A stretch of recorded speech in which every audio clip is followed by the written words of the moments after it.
Баршаңызға қайырлы күн достар, сіздермен Динара. Бүгін сіздерге өте оңай, дәмі керемет болып шығатын печенье рецептісімен бөлісетін боламын.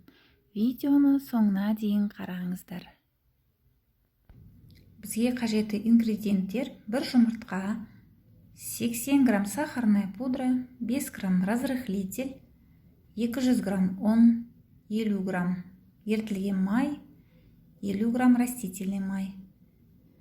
Жұмыртқа мен разрыхлительді жақсылап миксерлейміз.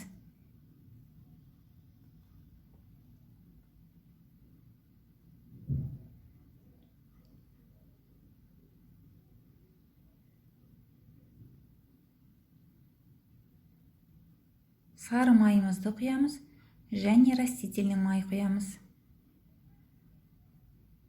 Разрыхлитель мен ұнды араластырып, осы смеске салып, жақсылап барлығын араластырамыз.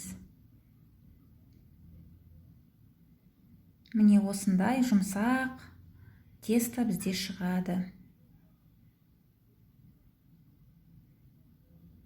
Осы дайын тестаны противеньге пергаментная бумага салып, осындай печеньелер жасаймыз.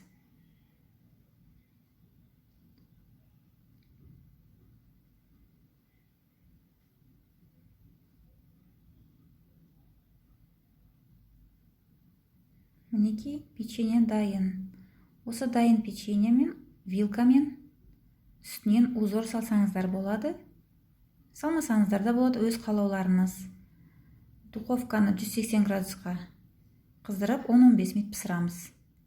Мінекей достар, өте оңай жасалатын печеньеміз дайын. Сіздерге ұнайды деген ойдамын. Міндетті түрде жасап көріңіздер.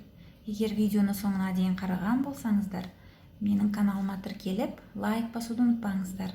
Сіздермен Динара.